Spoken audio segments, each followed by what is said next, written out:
Hello, I'm John Conrad. Today we're going to discuss for sale by owner.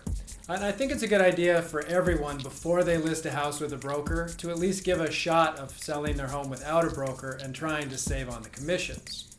So I think the first step that you need to take is make sure you get a good valuation of your property. Now there's really three ways you can do this. One, you can do it on your own, and you can go to Zillow.com, you could go to a clerk and recorder and see the actual recordings of properties that are sold in your area, or a number of other websites that show recent sales of comparable properties. Now this might be beyond the scope of what a lot of people want to do or can do, so then there's really two options left.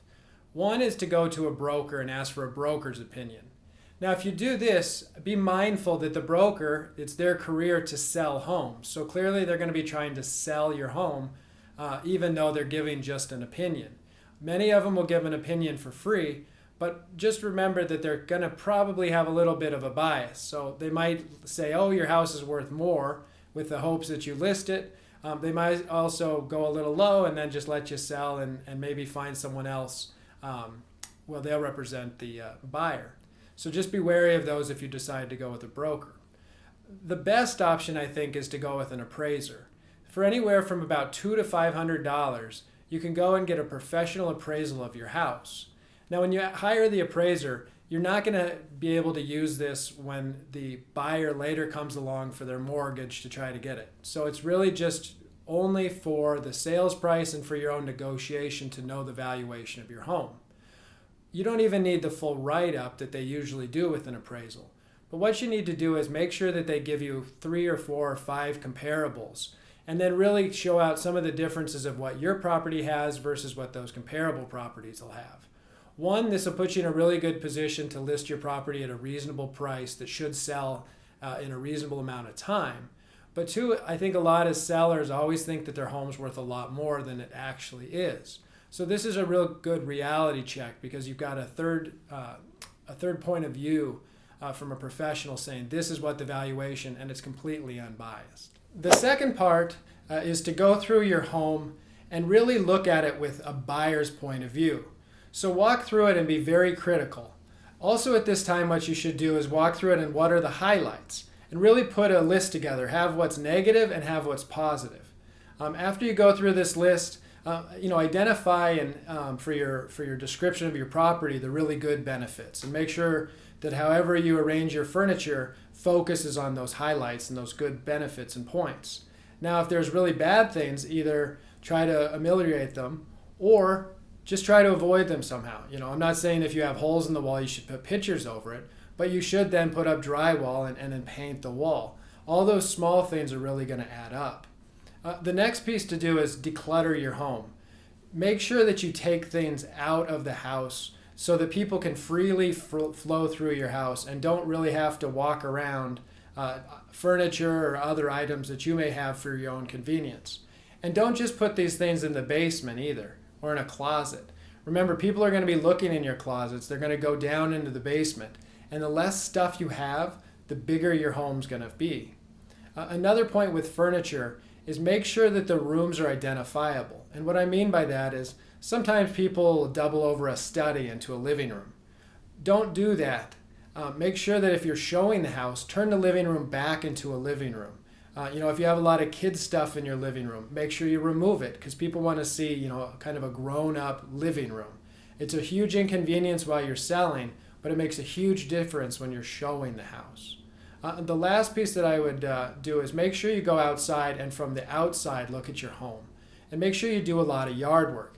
Trim trees, go out and spend $30 or $40 to buy some flowers so that when people pull up to that house, they really see something beautiful.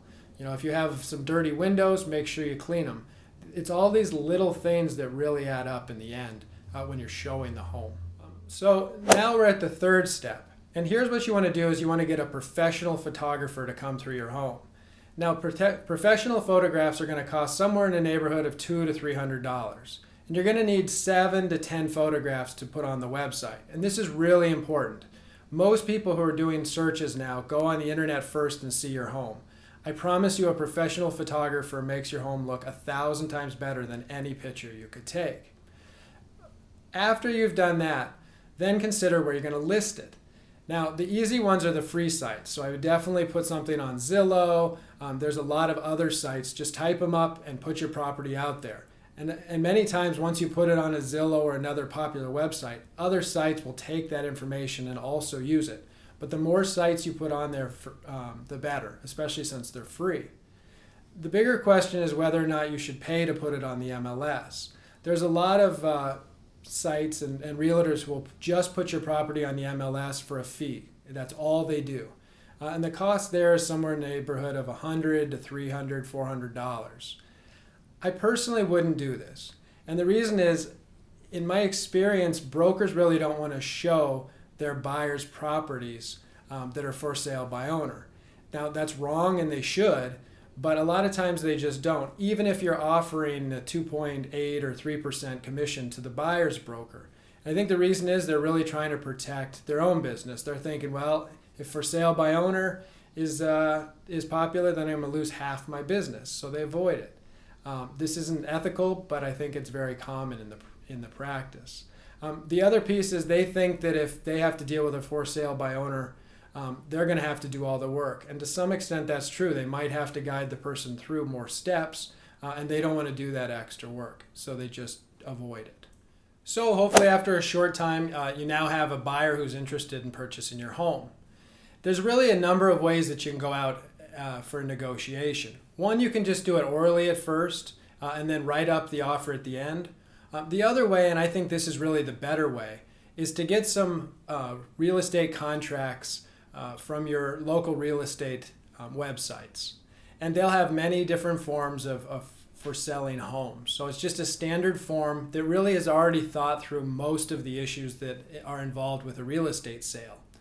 And give that to the buyer if they don't have it already, and just say, just give me this offer. There's so many different little issues that you could negotiate orally. It's much easier if they think through it first, write down everything, and then also submit the offer with the price. And I like this for two reasons. As I mentioned, there's a lot of little details. If you don't really know all the terms of a sale, the contract is very good at focusing on all these details, and so that you make sure that everything is discussed up front and you're aware. The next is it really makes the buyer put everything on paper. Now, a lot of times a buyer can have remorse after they give you a price and they agree on it. Then they say, well, I thought about it over the night and I'll stick with that price, but I want a new garage. And it kind of happens like that often, or they want other discounts or concessions. If it's written, then the buyer really has to think through it first. And that's good. And don't think it's negative because they have to think through it and they might back out. If they're going to back out, they're going to back out much faster with an oral offer, and you're going to really have wasted more time. So get that offer in writing. The points to consider are not beyond just the price. Make sure that you look at when is the closing date. Make sure you identify a title company that's going to carry through the process. Are they going to get a mortgage? Because that's going to require an appraisal. Also, what type of mortgage are they going to get? Maybe the type of mortgage they're going to get is going to require you to do some more improvements to your home before you sell, like an FHA loan.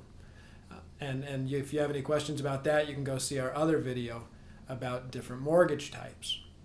But the point here, and you'll also need to know, closing dates and everything else that's going to be contained in that contract.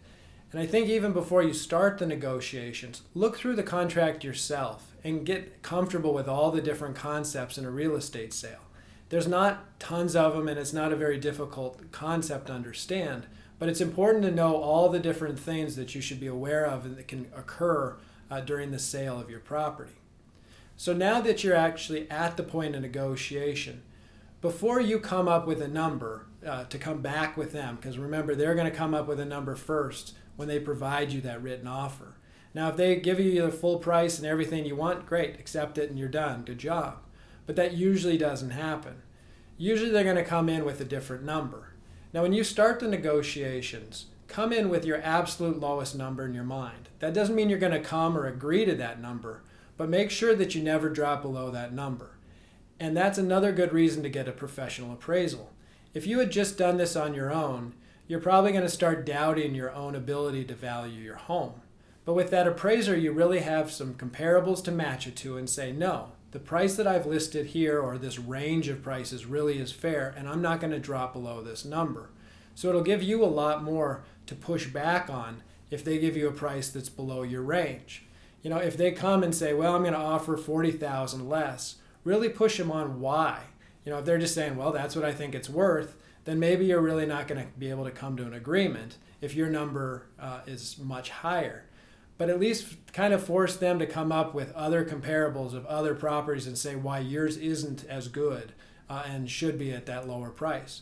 Then you can consider it, see if you agree with them. If not, then push back and say, no, my house is even better. It's got an extra bedroom and it's got a better garage and I just redid my kitchen, so I'm more than that house. But have a lot of those arguments in your pocket before you start the negotiation. I guarantee once you get into negotiations, you're going to forget half of it. So start with a lot more.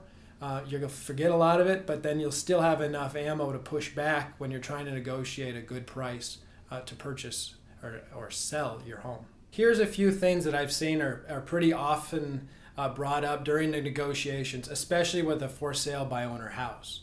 The first one on the list is people are definitely going to come and say, well, you're asking $100,000, but I'm going to offer 6% less right off the top because there's no agents here and I'm just going to take the commission.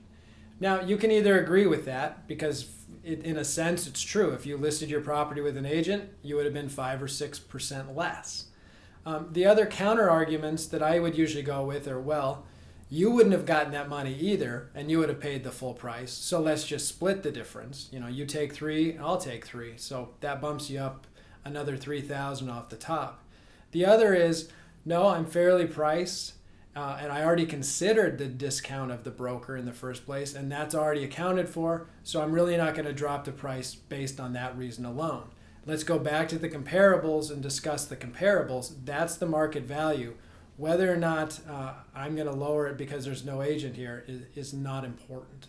The other piece you can say is I'm doing all the work as a broker, so I'm basically paying myself. If you took the full commission, I wouldn't get any money for all the extra effort, and I might as well have just listed with an agent, and maybe I'd find some buyers who would pay more.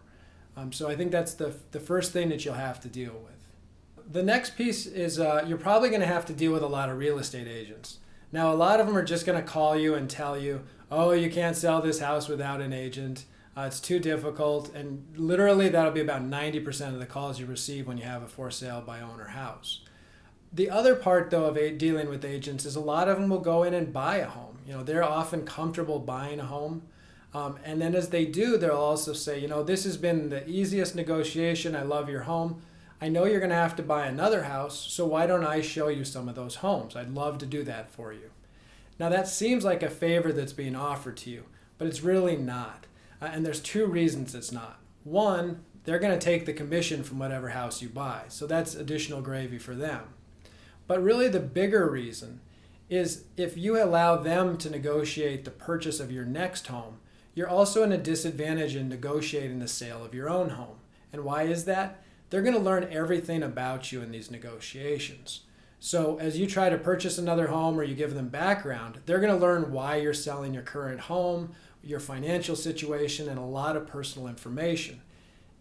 They can use this later on in negotiations as part of the sale of your home. If they lock you into the sale of another home, they know you're going to be forced to sell your current home. That's a bad situation to be in, is knowing that you're going to have to sell your house because you've got another purchase down the line, and then knowing there's really no options to get out of it. And so don't put yourself in that position. Make sure that that conflict of interest is avoided. They might be a great person. If you really like them, go through with the sale of your house. Once it's closed and everything's negotiated and done, then you could go to them and say, okay, now find me a house. That doesn't work timing-wise for most people, but really I would avoid a buy-sell situation if possible. The other thing to be wary of is a group of people called wholesalers. Now what they'll do, it's usually on the lower end of homes, but what they'll do is they'll come in and they'll like your house. They'll try to negotiate a lower price, again with a lot of the techniques of saying, well, there's no broker here, we're going to pay cash. Any other reason they can think of to offer you a lower amount. We'll close in 2 weeks. But what they're really doing is they usually tie up your property for a lot longer than 2 weeks. Well, we want some time to look over. We're definitely going to buy this. Let's put $500 down, and let's discuss. We're going to get this purchase. Now, usually these purchases are then delayed for one reason or another. And the reason is a lot of times what they're doing is they're trying to find a buyer themselves. So they step in and they try to find and get a low price for your house, and then they go out and try to find a buyer, usually who's an investor with all cash, to come in and buy your house. Then what they do is they buy for the low price and sell it to that buyer. They never really have enough money themselves to buy your home. That's why they'll put a little bit of money down, and they'll really never commit until they find that buyer. So how can you avoid a wholesaler? One is get a contract that doesn't allow assignment. The other is make sure you get a higher amount of an escrow payment, and then remove all the contingencies very quickly. So if they don't remove those contingencies within a week or two, end the contract. Don't let them delay. Say you'd be happy to discuss if they want to come back and buy it, but you're not going to be able to tie up that property for a long time. That's just the only way to handle it. The other way is to make sure you can continue to list the property. So let them go try to find a buyer. If you're happy with the sales price, let them try to find a buyer at a higher price. But at the same time, you want to market your property and continue to try to sell it. No matter what you've done up to this point, once you have agreed to the terms, make sure everything's written. Now, they're going to submit a signed offer to you based on all of those terms. Before you sign that agreement, do have an attorney look over this. Now, you're not going to have to make a huge payment to an attorney in the thousands of dollars. I'm literally asking you to go to a real estate attorney, and they'll charge you somewhere in the neighborhood of an hour to 2 hours work. It's worth the money. And do this before you sign the property. Now, in some states, they also have attorney reviews, such as in Illinois under the standard form, for 5 days. So you could sign the contract, and then you have 5 days for that attorney to review it and then let you back out if there's bad terms or suggest changes to that contract. But that's only if you use the standard contract. If you're not using the standard contract, that attorney review might not be there. So be careful to check for it, and it's there. And just have an attorney look over and suggest changes that are needed. And that's very important, especially if you're not familiar with real estate sales. The last piece that you're going to have here is the closing itself. After you've got your agreement in place, you're going to hire a title company. And what you do with the title company is basically say, here's the purchase agreement contract signed by both parties. Usually these also have a number of disclosures, especially a lead paint disclosure. That's common in every state. Other states have different disclosures that are required. Your local real estate group will have all those forms that you can see and make sure that you fill those out completely and submit them to the buyer when you're required under the contract. But once you do that, you're going to hand it over to the title company. And they're basically going to tell you then what the next steps are. Don't just think, though, that you can hand it to the title company, let them tell you what's going on, and you're done. Show up at the closing and get your check. There's always a lot of issues that occur. So make sure you just stay in contact with the buyer. Talk to them, make sure everything's in order, make sure they've got all their documents going to the loan, to the bank as needed. And if you've got different deadlines, make sure that they're meeting those deadlines. If they're supposed to submit documentation to a bank, call them and say, did you submit this? You want to be in the loop and make sure that the bank is saying, this is all done, this is appropriate. Make sure that the appraisers are coming through. Be very cordial, but at the same time, make sure that they're following what they need to do. You're going to have inspections of the housing inspection, usually within the first week. Make sure during those negotiations, if things pop up, that you really agree to those changes. And again, you can be nice, but you can be firm as well of saying, well, when you saw the property, you saw it didn't have a furnace or the furnace was very old, so I'm not going to buy you a new furnace, but you could negotiate some lesser amount if there's some issues to do. And that's all, again, on you, and think about the sales price and how badly you want to sell the property or need to sell it. So that's all that I have for now. If you have any questions, please ask them below. I'd be happy to answer them. I'll see you next time.